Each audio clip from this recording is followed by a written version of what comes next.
The House of Representatives left Washington, D.C. Wednesday afternoon for a week-and-a-half-long Thanksgiving recess after failing to move forward on 2024 funding bills.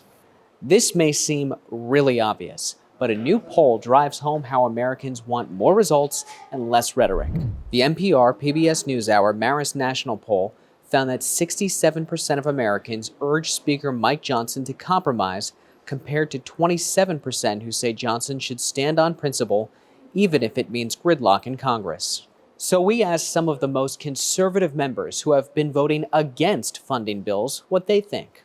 Do you think that members should stick to their principles even if it leads to gridlock or nothing getting done? I think the only principles we should talk about is the fact that our government is $33 trillion in debt.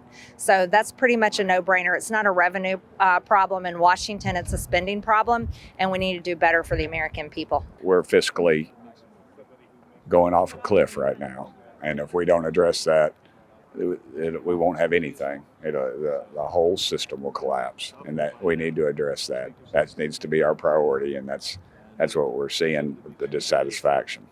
On Wednesday, the gridlock continued when members of the House Freedom Caucus blocked further consideration of the bill to fund the Departments of Justice, Commerce, and other agencies in 2024.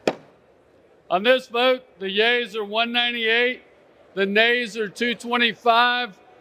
The motion is not adopted. It is a response to our dissatisfaction and our unwillingness to comply and play a part in this failure theater, where we act like we're actually going to do things when we have the opportunity to do things on these spending bills, and then we don't do them. Those Republicans are voting against spending bills because they think it doesn't reduce spending enough.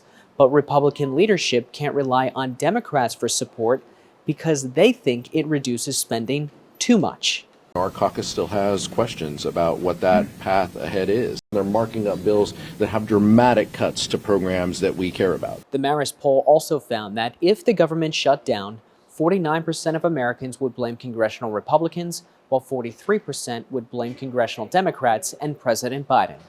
Straight from D.C., I'm Ray Bogan.